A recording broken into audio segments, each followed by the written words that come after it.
Welcome, everybody, to BeerSmith Podcast number 68. It's late October 2013. It turns out it's our 10th anniversary for BeerSmith. I started this project 10 years ago now with the first release of BeerSmith 1.0, and now we're up to BeerSmith 2.1, and I'm working really hard on 2.2. We've also got BeerSmith Mobile, BeerSmithRecipes.com, a whole bunch of good stuff. I'd like to say thank you again to everybody that has taken time to rate us on iTunes, Amazon, or Google Play. Really appreciate those ratings.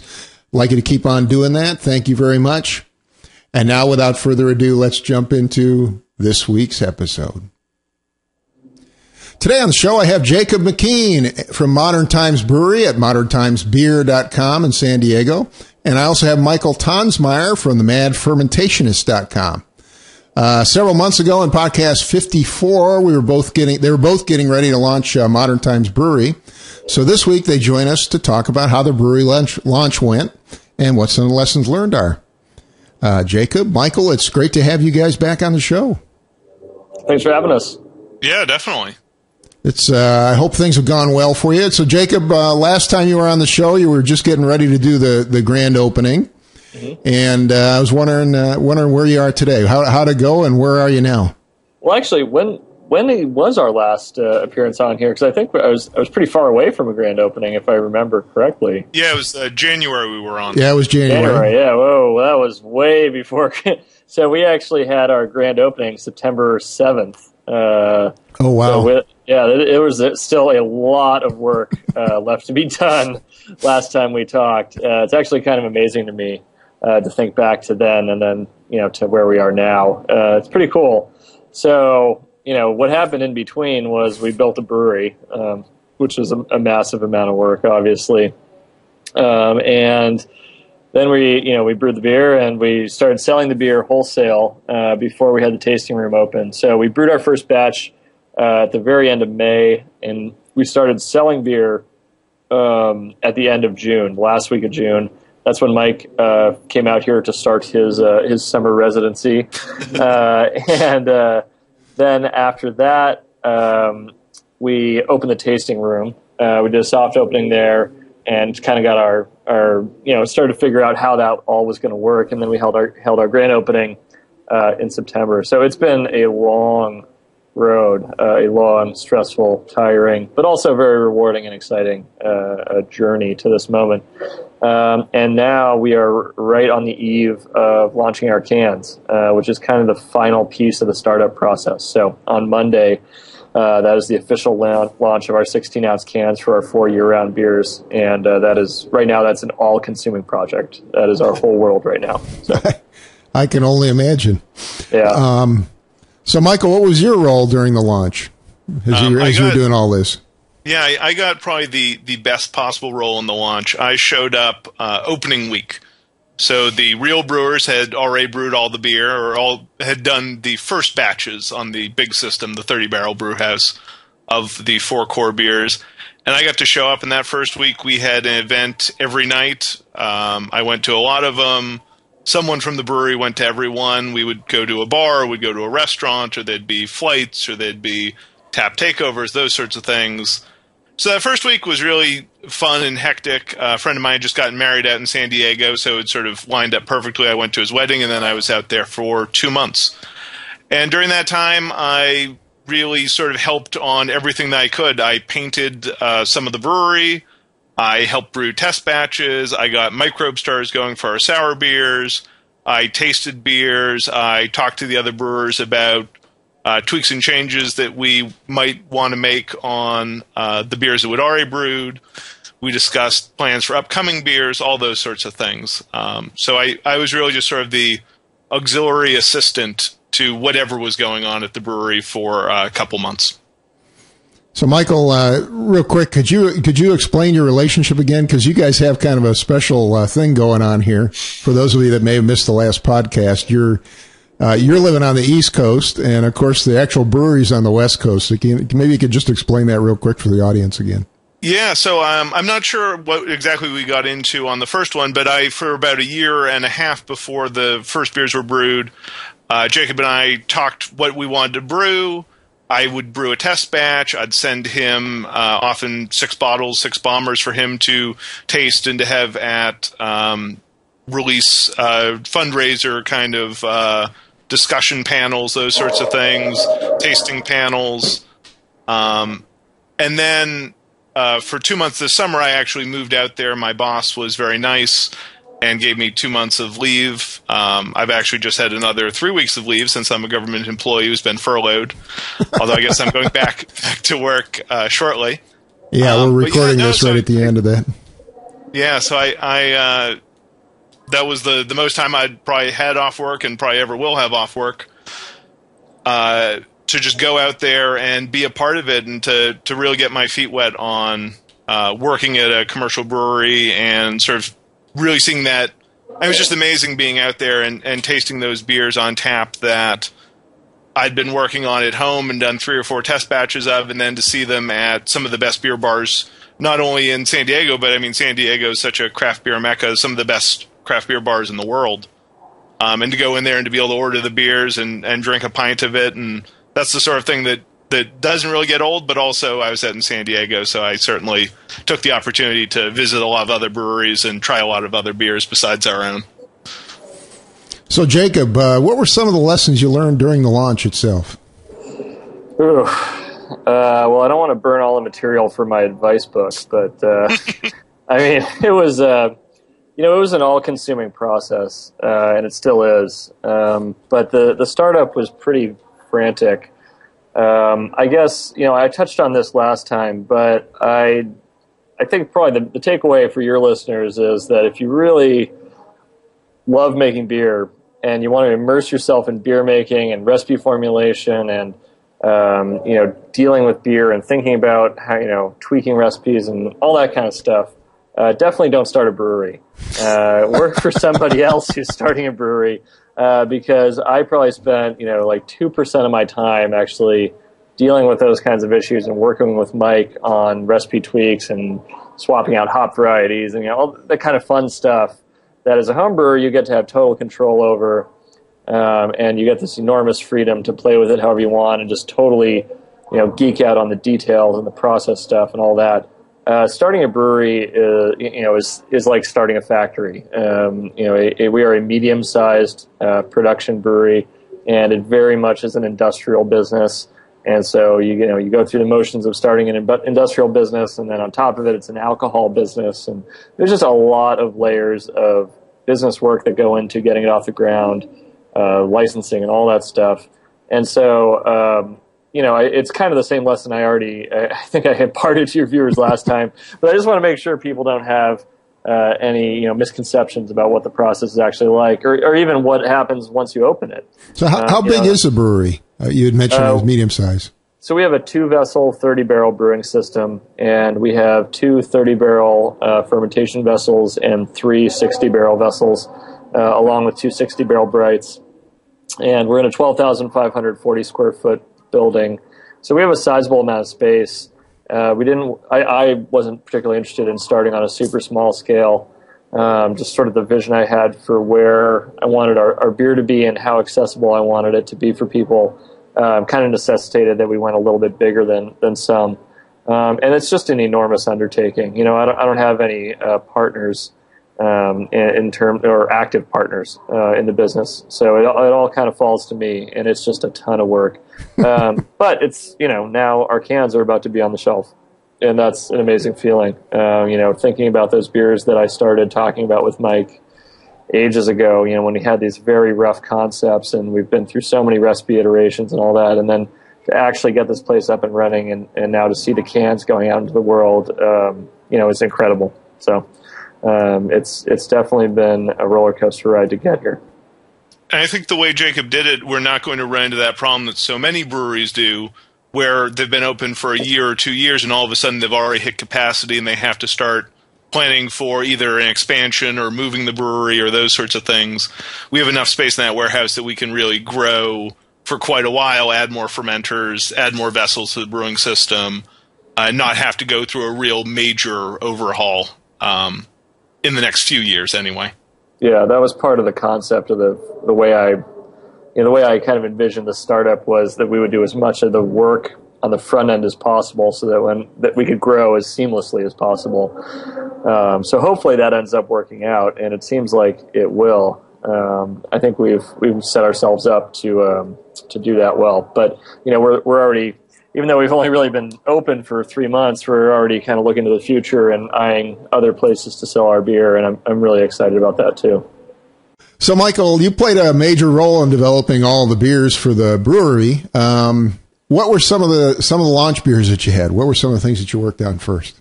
Sure. So our 4 core beers were an oatmeal stout, and we actually have a coffee roaster at the brewery, so we actually roast our own coffee for it. We do a blend of beans for that. And that one stayed pretty true to, I think, where I started. I started with a slightly different coffee blend. We added a couple of malts along the way. I'd originally done it. I think the batch that the test batch we were happiest with was a Maris Otter base. And the problem with that is pretty soon we'll have a silo, and so we really didn't want to deal with multiple base malts if we didn't have to. And so we ended up adding a couple other specialty malts to sort of replace that toasty, bready, biscuity background flavor that was really, it was actually surprising to me. I was expecting that sort of subtle base malt character to be lost in all of the, the coffee and a couple of roasted malts and some crystal malt. But what really happened when we changed from Maris Otter to an American Pale, it lost that sort of depth and richness. It really ended up becoming very one note, very coffee only, no cocoa, toasty, kind of roasty back notes that it originally had. And so luckily the professionals, the Alex and Matt and Derek, the real brewers who work there full time, figured out a way to get those sorts of characters with things like kiln coffee malt and biscuit malt. So that was sort of our dark beer. I think that one seems to be one of the more popular beers that we come out when we do GABF or something. But in San Diego, I think in the summertime, it's going to take a little bit of time for people to try it in the first place, and then they'll be hooked, I think. We also do a Saison Lomaland. The oatmeal stout is Black House. Mm-hmm. Lomaland is the only one we do with Saison yeast at the moment, although that's certainly going to change. We do a blend of the Saison DuPont strain mostly, and then just a little touch of the Westmalle Trappist High Gravity, I think is probably what the Y yeast version of it is. And that really just helps to finish out the fermentation, but it doesn't add any sort of weird, strange, overly fruity kind of characters. It keeps it as a very peppery, bright, quenching, but still complex beer. I'm drinking it right now, as a matter of fact. What? I'm drinking it right now, as a matter of fact. Excellent. Kind of the after-work beer of choice among the people who work here. You send some out here. Someday. Well, you got the cans going now, so we're looking forward to that. Yeah. So we do that, and that I think a lot more true to what classic Saisons were. A lot of Saisons these days are pushing up to 7.5%, 8.5% alcohol, and we're down in the low 5s. Mm-hmm. And so it really is. It's the sort of refreshing thing that you could drink if you were a farmhand or if you were just tired after a long day at work. Excellent. The Saaz hops, a little bit of corn, a little bit of wheat, just to keep it crisp and refreshing. And then we do 2 hoppy beers. We do Fortunate Islands, which is a hoppy wheat beer. And I think that may be the one that sort of stayed closest to my original test batch recipes. Lots of Citra, a little bit of Amarillo, really bright, fruity, tropical. We wanted to say citrusy, but the TTB didn't appreciate that since there was no actual citrus in it. I see. And then we do Blazing World, which was somewhere between an amber and IPA. Early batches were more IPA-ish. Really sort of big, bold hop character. Mosaic, Simcoe, Nelson Sauvin, sort of the signature hop in it. And it's been sort of modulated, and now it's more of a true amber, although certainly still the sort of amber that people on the West Coast would recognize. I think if you sold it on the East Coast, you'd probably call it an amber double IPA or something like that, even though it's only 6.5%. And so those are sort of the 4 core beers. That's what's going to be in cans. The tricky thing with cans is that you, unlike labels, can't just print up a couple hundred of them. You need to buy hundreds of thousands of cans. Either that or I know some of the mobile canners will do blank cans and then sort of a shrink wrap over them, but we wanted to go for the full, real printed on can look. Very cool. Jacob, I think, you just talked a moment ago about the same thing I hear from a lot of people at GoPro, which is, starting a brewery is really more about the business side of things than it is the beer in a lot of ways. But I was wondering if you could just share with us some of the business challenges you've run into. I mean, obviously you had to raise a lot of money to open a 30-barrel brewery, and then, I'm sure you ran into lots of things since then. Yeah, I mean, the first thing I'd say is it's ungodly expensive. It's a very capital-intensive business.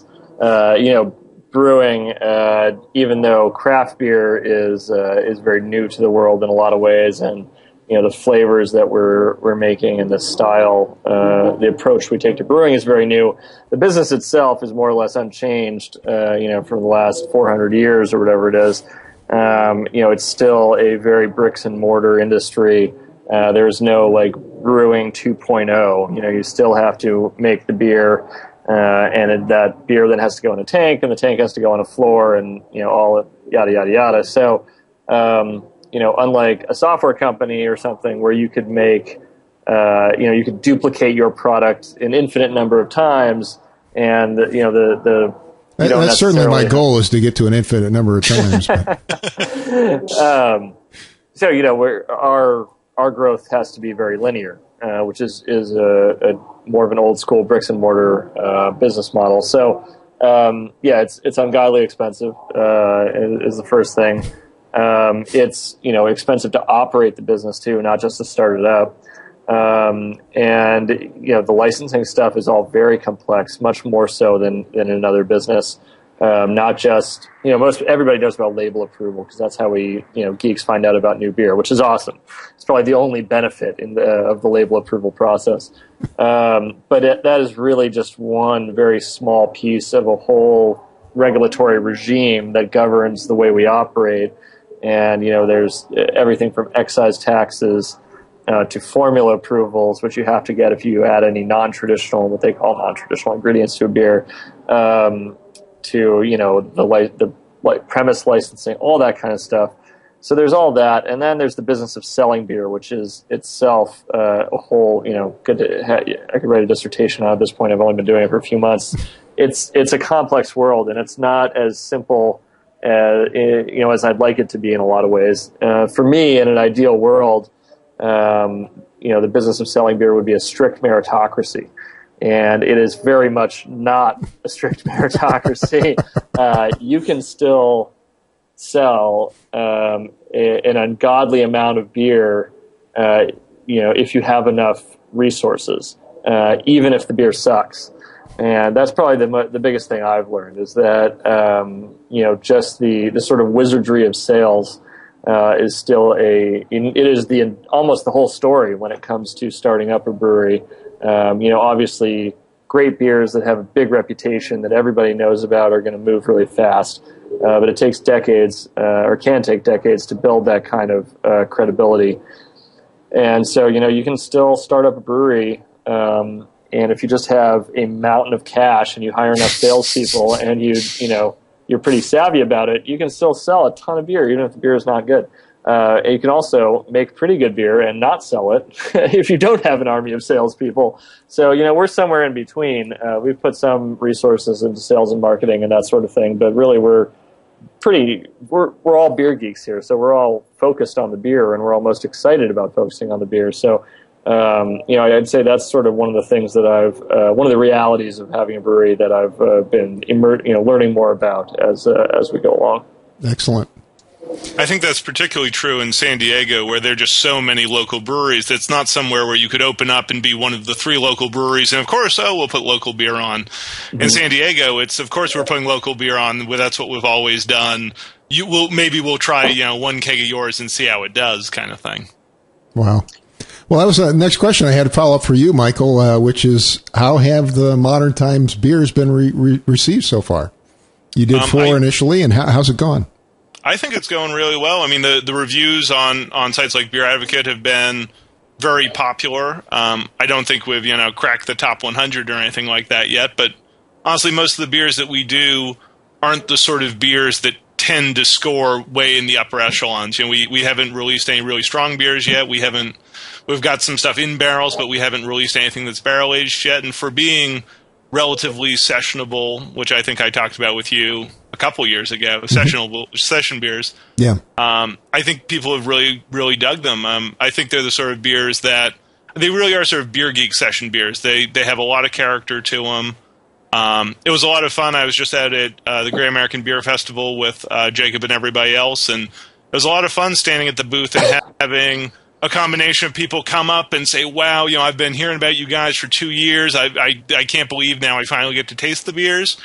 And people who came up and said, hey, give me your strongest beer, and then still went, oh, it's pretty good. It's only 6.5% alcohol. But yeah, no, I think it's been a real good start. I mean, it's the beers, I think, where we would sort of have this discussion, how close is a beer to where we want it. I think most of the first batches were in the high 80s or the low 90s percentile of where we wanted them, and they've just sort of slowly kept stepping up closer and closer, and I think that'll keep happening as the brewers really dial in the system, and as our fresh year's worth of hops come in that Jacob got to spend some time selecting up in Yakima, and as we continue to slowly tweak recipes and slowly adjust things, I think it's getting there, and it really will get there shortly. Yeah, just to chime in on that, I think one of the interesting sort of challenges posed by the beers we chose to make is that a lot of them are hybrid styles, and they are generally more sessionable. And the easiest beers to explain to people are the ones that fit very neatly into existing categories. And so we really gave ourselves a lot of work, which I didn't necessarily think about when we were coming up with these recipes. Like every beer that we make requires a conversation, which is not an efficient way to sell beer, nor is it like an easy way to familiarize people with, your approach. So I've, struggled at times to come up with like a soundbite version of what we do. Mm-hmm. But once people have tried the beer, I think the response has generally been very positive. I'm out there in the tasting room a lot, and I don't tell people all the time that I own the place, and I just ask them, hey, what'd you think of this, or how's that tasting, or whatever. And so far the response has been great. Tasting room has generally been really busy, and once people kind of wrap their heads around what we're trying to accomplish, it's been extremely positive. But Mike is right too in that every batch we do, the beer gets better, and that's probably a process that will never stop happening. But in the first year, the leaps are more noticeable. So the beer that we actually just put into cans, I think are our best batches yet, which is really exciting for me. So I'm stoked to continue that process of improvement, but I also know that we're pretty close to where I want to be with all that. So, Jacob, you've been working quite a few projects since the launch. What are some of the things you've been doing? Obviously, you got the cans you were just talking about. What are some of the other big projects you got going on? Well, like I mentioned, the cans are kind of our whole world right now. It's a huge logistical undertaking. We had to buy over 350,000 cans, which is a whole lot of cans, 44 pallets worth. And those 44 pallets have to go somewhere. And we're learning how to run the machine. We had to hire a bunch of people to work on the canning line. That's just been it's been my life, for a little while now, and it will continue to be. How many people have you got now? How many employees do you have now? We hired somebody today, so I actually don't know. You don't know? You lost track. Yesterday. Well, we've got we've got 4 full-time folks and then a small army of part-time people now. Right. I think we have 5 part-time folks that are in the labor pool for the canning line, and then 5 part-time folks that are in the labor pool for the tasting room, or 6 as of today. And then we're bringing on a sales guy starting on Monday, so we'll have a 5th full-time person. It's a constantly expanding operation. So my project is running the business, hiring people. Right. And paying the taxes, making sure new things are up and running. You're right outside the tasting room, aren't you? Because I know some of the people listening to the audio podcast probably going to pick up some of the murmurs coming from the tasting room there, at least while you're talking. Yeah, I basically live here now. Haven't yet slept. You got a cot, yeah. Yeah, I will. I'm sure I will. I spend a lot of hours here. So today in the tasting room, we actually have an event for the SDSU certificate program in the business of craft brewing. and they're trying to recruit people to sign up for their educational program, and they chose us to host the event. So that's what they're doing out there. So yeah, managing the tasting room and building that business has been a huge project of mine. You kind of have to think of them as two separate businesses. We have a factory, and then we have a bar attached to the factory. And so you don't just throw open the doors and call it a day. You have to really build that into its own successful operation. So just getting the word out about it, making sure people know we're here and that we're open, and then adding new events. We have a regular cask night now, trying to schedule events like we have tonight out here, and putting on pilot beers and making sure we consistently are offering new and exciting things to our regulars. All that. So it's a handful. That's something I want to ask you, since I've got, obviously I mentioned the website already. It's moderntimesbeer.com, but I was wondering if you might want to give out your address for the tasting room for people who might happen to be visiting the San Diego area. Sure, yeah, please do come by. It's amazing to me. Anytime I go out there and we're busy and I start chatting with people, there's at least a handful of people from out of town. Which is really exciting for me, because they heard about us somehow, and then they trekked into, this kind of anonymous industrial zone in San Diego to come visit us, which is really cool. What's your local address for the tasting room? We're and the hours? We're at 3725 Greenwood Street in Point Loma, 92110, and we're open noon to 9 p.m. every single day. And it's a really fun space, definitely worth checking out. We always have unique stuff on tap. Wednesday is our cask night, and there's always variations on our beers or stuff you can't get elsewhere. We have our wet hop beer on right now. We have a one-off IPA that we made. We have a Berliner Weiss that Alex made on the pilot system, that kind of stuff. So it's definitely worth a visit, in my humble opinion. So, Michael, what's while we're on top of the pilot system, what are some of the challenges you ran into in scaling recipes up from your pilot batch in your garage up to say a 30-barrel system? And so, luckily, that was not my job. Jacob, in his infinite wisdom, hired real professional brewers who know this sort of thing. But I can certainly talk about some of the issues they ran into. In addition to sort of like the general stuff of having to sort of hone in on what malts we wanted to use, not having the option of, say, having 4 or 5 different yeast strains, having to pick 2 yeast strains so we could keep using them regularly enough. When you brew commercial, you can't just buy a new pack of yeast every time you brew. It's so much money that you really need to figure out a bunch of beers that you can make with the same yeast or the same yeast blend and then continue brewing them. We certainly ran into the sort of classic issue of efficiency. That's an easy one to solve. I think when I was out there, it was sort of low 80s efficiency, and now it's almost 90%, last I heard, after they tightened down the mill a little bit. Right. And so just you need less malt per gallon to get the same original gravity. We were also way over on bitterness the first couple of batches. And that was really because we do, for the hoppy beers, we're doing bitterness, often hop extract, and then a big flame-out addition. And when you brew at home, I think a lot of people add the flame-out hops, start their wort chiller going. They're probably pitching maybe within an hour of when the flame-out hops were added. Even some people do hop stands now where you add hops and maybe you wait half an hour or 45 minutes before proceeding with the chill. In a commercial environment, though, you're whirlpooling, you're adding those hops, and they're sitting there. And even after, say, an hour of whirlpooling and then sitting, the wort still might be 209, 210 degrees, and that whole time you're extracting bitterness from those hops.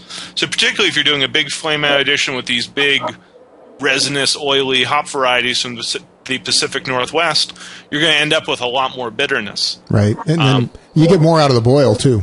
Definitely. And it's a more hopulization. Luckily, though, with those 60-barrel fermenters Jacob talked about, it was a pretty easy fix. Luckily, the first batch you do, you can taste, and then the next day brew a batch and go, okay, we were over on bitterness, now we need to scale it down, or we were over on color, or we were over on, or under on whatever attribute it was. And then you know for the subsequent batches, okay, we have to take an average that we were 30% over on the first batch, 30% under on the second batch. Now we know what level is right. And luckily now that's the sort of thing that translates to any other recipe we do. So anytime we want to scale up anything from we have a 20-gallon pilot system with a lot of Blickman parts, but it was built by a local home brewer. And so both a way for me and now the guys who are out there to brew fun stuff to put on the tasting room, but it's also a way we've used to dial in or try out variations on recipes, those sorts of things. And that once we sort of know what sort of efficiency we get, what sort of hop utilization we get from the various additions, what sort of, how to hit the right pitching temperature. Fermentation temperature can be a little bit tricky at home. If my fermenter is not warm enough, I can stick it on the radiator. Again, we don't really have an easy way. If a fermenter, say for the Saison, isn't warm enough, we can't stick a heating pad on a 60-barrel fermenter. And I would add one of the issues we've had scaling up is on dry hopping. The way we liked to do it on the pilot scale was just massive dry hop additions. And as a home brewer, if you end up losing 20% of the beer because the dry hops soak it up, it doesn't really matter if the beer tastes awesome, right? That's kind of the beauty of it. Or whatever, and you end up with 5 gallons in your keg. Yeah, so that's the beauty of homebrewing, right? Is that you're not worried about the economic efficiency of those types of decisions. Whereas here, if we were dry hopping in the exact same way that we were at home, we would end up as a nonprofit or an out of business nonprofit. And it's really not even as much about the cost of the hops themselves as about how difficult it is to get a good yield off of an enormous pellet addition. So we've been playing around with other ways of doing it. And one of them has been, doing kind of the hop rocket thing where we fill our hop back with leaf hops and then recirculate the beer in the tank through that. That's one system, and we've gotten some good results with that, but it's all, has its own drawbacks. So just kind of, we're still figuring that out and trying to find a way to get the big aggressive aroma that we really want and that we loved on the homebrew scale, and do it in a way that still makes sense. It's a production brewery. So, that's still a nut we haven't cracked. Mm-hmm. Yeah, I know a lot of people are going to big whirlpool additions to help in that way. Some of the big brewers are, I know. Yeah. So, Jacob, you regularly post about what's going on at your moderntimesbeer.com blog. I was wondering if you could share a few of the things you've been writing about lately. Well, I think probably the thing of most interest to your readers that I've done lately was I updated our website with the homebrew recipes for all of our beers. So we're using the BeerSmith online database to share all of our recipes. And what's the username for that? So people can find them if they want. I think it's Modern Times. Modern Times, okay. Yeah. So if you just search for the user Modern Times at BeerSmith Recipes, you can pull up all your recipes, right? I believe so, yeah. Alternatively, you can go to our website, and if you go to the beer page or to the seasonals or special release page, the recipes are linked to in each of the descriptions. So, that was something that was really important to me and that I talked about early on was, our concept of open source brewing. The idea that we are totally open to feedback, and not only that, I think that our beers will get better with feedback from folks, and that by sort of crowdsourcing that information, we'll be making better beer because we have a lot of experienced folks here, but certainly the wealth of the entire homebrewing community out there and other professional brewers who might be interested in this kind of thing would be a benefit to anyone, no matter how experienced you are. So. I would strongly encourage folks to go onto our website, check out the recipes on BeerSmith, and brew them, tweak them, do your own versions of them, and by all means, send us a bottle and tell us what you did. We'd love to try it, and we'd love to think about different ways of doing what we do. So that I think has been. We finally got around to actually doing all that. We had kind of done it piecemeal on Mike's website, and now we finally have done it in a coherent way and moved it onto BeerSmith and moved it onto our website and put it out 5-gallon recipes, batch size recipes, and made it so that homebrewers can actually access this stuff in a reasonable way. So. Yeah, I just did a search. It is there. It's on. If you go to beersmithrecipes.com and there's a user search box in the top right, you can put in. Modern Times is the word to put in, and you got all 13 of your recipes there, I guess. Cool. Yeah, and we'll be continually updating that with new things as we brew them. We also have. I'm sure tweaking the old recipes if we change them. Yeah, for sure. that'll be rather than just posting a new recipe, we'll just be updating those with however we're brewing them at the time. And there are also the base beers for the sours up there as well. That was Mike's big project for the summer was creating the bug cultures for that, and then writing the recipes for the base beers and kind of figuring out how we were going to do that. So we don't know the outcome of those. I can't necessarily vouch for those recipes. haven't finished the sour brews yet? Well, we brewed 2 of the 4 batches and put those in barrels. Obviously, it'll take between 8 and 18 months for those beers to actually be ready to drink. That's probably ready to blend or fruit or something. May even be longer before they're actually bottle conditioned and ready to go. Are those classic sours? What kind did you choose? Flanders?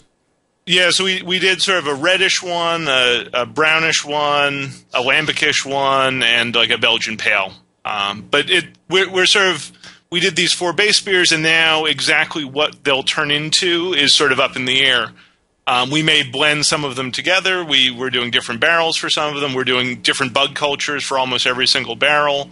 We may do fruit on some. We really want to be sort of a sensory-driven thing, It's doing a sour beer is very different than brewing an IPA. When you brew an IPA, there's a plan for it and you do it. With sour beers, you sort of send it off in a direction and then you help to guide it, but if it wants to go in a certain direction, there's generally very little you can do to stop it. So we're really setting it out, making sure the microbes have enough food, making sure we pitch enough of them, making sure they're really good cultures. We got cultures from not only sort of the White Labs and the Y Yeast, but also East Coast Yeast and Yeast Bay, which is the new micro lab company out in Oakland, and 4 or 5 sort of home microbe rangers guys. We even got some from a guy in Sweden who runs a microbe place called Sacrilicious, which is a very funny name. So you have... and sort of we have all these things going, and the bugs will figure their own thing out, and hopefully it's good. Hopefully it's good, yeah. All 30 barrels of it. Yeah. Well, it'll be 120 barrels of it total by the time we fill. So there's 4 full batches, 1 of each beer, and then right now we have 2 of those batches sitting in the tasting room in barrel. And then once the sort of canning madness is over and we're able to source some more barrels, we'll brew the other 2 and get those going. And then we'll wait a long time. That's 120 barrels of wort, but it will be, 50 or something actual physical wine barrels or spirit barrels. Right. Well, Michael, what are some of the new products or recipes you're working on now? Where are you going next? And so that is really, I have sort of transitioned on now to being lord of the microbes. It sort of no longer makes terrific sense for me with 3 professional brewers on staff to be brewing anything at home and sending them bottles or anything like that. I certainly, when one of the brewers wants to shoot me an email and we'll go back and forth on something, we were talking about an Imperial Porter a little while ago, that sort of thing, but at this point, I'm actually just really happy to be back to being a home brewer after a year and a half of admittedly a lot of fun, but it's really nice just to be able to wake up on a Thursday morning when you're furloughed and go, I'd like to brew an IPA today. Let's see what kind of hops I have in the freezer. Okay, Mosaic and Pacific Jade, that sounds fine. I don't have to worry about what will or won't be able to be sourced or what yeast strain we're using or anything like that. It's been nice just to sort of get back into the groove of brewing what I feel like when I want to for my kegerator and not having any sort of restrictions on what will or won't work. The other thing is that as a production brewery, we're pretty limited as far as our ability to do tons of crazy one-offs. The pace of innovation on the scale we're working at is just a lot slower than what a home brewer, and especially a home brewer like Mike, is capable of producing. So it's, our sort of, when we were starting off and we needed to develop 4 recipes and they all needed to be amazing and we needed to develop them as quickly as possible, there was just like a lot of work to do in that department. Whereas now, our ability to do any special releases is kind of constrained by the need to produce the core beers. And then to do like the sours, and now we're working, Mike referenced the Imperial Porter, we're working on the beers for our clean barrel program when we do bourbon barrel and rum barrel aged stuff and things like that. So, there's, I guess I would say in general, there's a little bit less of a need for that kind of work. There, we are doing a lot of it out here now, of course, but at the same time, it's, the business of running a brewery is in large part taken up by just now getting those core barrels out into the world, or core beers out into the world. Yeah. So, Jacob, where do you see yourself going next with Modern Times beer?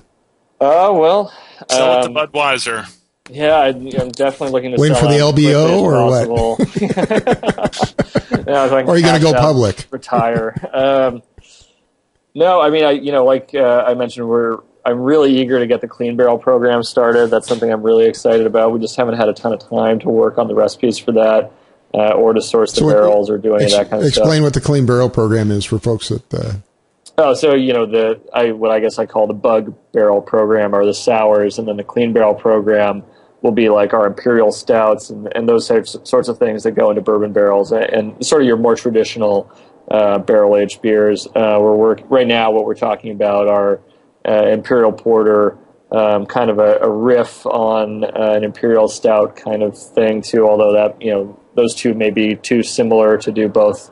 And then we're talking about a quad.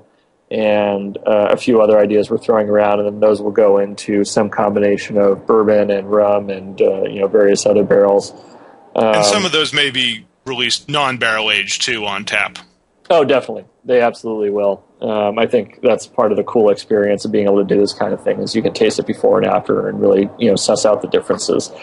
So that's one thing, but that's a little bit of a ways off. Right now, like I said, we're all about the cans, and then once the cans are launched, we will start thinking about other territories we want to sell our beer in. The most obvious extension is, Orange County and Los Angeles. So just sort of walking up the coast and filling out Southern California and continuing to work with our existing wholesalers so we don't have to, reinvent the wheel again with all that. So once, we'll have to kind of take a look at things once we manage to sell beer in all of Southern California. That's kind of our most immediate ambition. I haven't really thought much beyond that, to be honest with you, because that alone is such an enormous project. We kind of have to finish that, and then we'll go from there. Just got to sell those couple 100,000 cans. You'd be good to go, right? You probably wouldn't be amazed actually by how much space 350,000 cans takes up. It's absolutely insane. And sadly, for anyone who doesn't know, cans don't come in any sort of squished down. They just come without the little lid on top, so they still take up essentially as much space as they would. Yeah. Even if to make matters worse, they're also really delicate. So you can't double stack them. You can't, it's things you could do with bottles. You can't do with cans because they're incredibly flimsy until they have beer in them. So, right. Yeah. Until they have that pressure. Yeah. I have enough trouble just storing my trinkets from the homebrew conference every year, the leftover ones and so on. Mm-hmm. Michael, is there anything else you want to add? We're actually getting near the end of the show here, and I was wondering if you had some closing thoughts. No, I'm now on to my next thing. I have a book coming out with Brewers Publication in April on American sour beers. Really? Yeah, so that's exciting. So now that I'm an expert, now that I've brewed these. We'll have to have you back in the spring to talk about your new book. Yeah, definitely. It's the tech editor is Jennifer, one of the brewers at Russian River, and she's just finishing up with it. So now that's my sort of next push. Despite the fact that I've been at work for 2 weeks, now I will actually really start to have to work hard and incorporate the edits, and then it goes off to layout and the flow, whatever, readability editors and all those sorts of things. So that'll be out about when? April or May 2014. So in time for the Homebrew Conference next year, hopefully. Yeah, so hopefully I'll be out there and maybe I'll be talking at it or something. Well, we'd love to have you come on the show again as well and talk about your new book. So that'd be great. Yeah, definitely. And I'll hopefully, maybe not too long after that, be back out in San Diego for the first round of blending or fruiting or dry hopping or whatever we'll be doing Tasting. for those. Tasting, yeah. And I would add, I've been privileged enough to actually read Mike's book, and it's really, really good. Extremely thorough, very well researched. I would even call it exhaustive. And it is definitely it will be a huge resource for anybody, amateur or professional, interested in brewing sour beers. So I think everybody should be really, really excited for that to come out. Well, I'm looking forward to it. I haven't seen a whole lot of really good books on sour brewing, so I think it would be very good to see that. Yeah, that was my goal. Just sort of do a little less of the background and the history, and a little more of the when and where and why and what kind of stuff. A real process-oriented kind of thing. Mm-hmm. Well, Jacob, same for you. Have you got any closing thoughts, or would you like to share some closing thoughts on Modern Times? Well, I mean, it's been, I guess, for me personally, just doing the podcast for a second time is a really interesting experience, because thinking back to where I was in January and where we are now, it feels like eternity, but it's amazing how much has changed since then. I did the last one in my living room, and now to be sitting in the brewery, and I spend so much time here, and it's, in a way, it's become kind of ordinary. It's my job, and I come here every day, and there's a certain amount of this is just, it's just here, it's where I work, and it's the brewery and all that. But now to think back to then, it's like, holy crap, this thing actually exists, and we actually make beer, and we're selling it now, and there's cans coming out, and all this stuff. It's kind of remarkable. So I guess in a way, it's just, this is just me reflecting out loud on how cool it is to kind of like have something to remind me how much progress has actually been made. Because, when you're in the moment, it feels like trench warfare, and now to kind of look back on it all at once is pretty cool. So thank you for having me on, and thank you for the experience of reminding me how far we've come. Well, I can relate. I quit my job a little over 3 years ago, and boy, what an amazing experience that was. Scary, but great too. I mean, it's been a great experience. So congratulations to you for taking that leap. Thank you. It's fantastic. So again, today on the show, I had Jacob McKean from Modern Times Brewery at moderntimesbeer.com in San Diego, and also Michael Tonsmiere from themadfermentationist.com. And it was great having both of you guys back on the show. Thank you. It's always fun to be on. Sorry. Thanks, guys. Thanks. Well, a big thank you to Jacob McKean and Michael Tonsmiere from Modern Times Brewery. Really appreciate them coming back on the show. I'd like to remind you, if you haven't signed up for our newsletter, you can go to BeerSmith.com and sign up in the right sidebar there, just by putting in your name and your email address, and we'll send you an article on home brewing every week. And I remind you that BeerSmith's out. Obviously, we have BeerSmith desktop now. We have BeerSmith mobile. And we have our BeerSmith recipe site, which now has over 125,000 recipes on it. So a great resource for all the brewers out there. I'd like to thank you for listening, and I hope you have a great brewing week.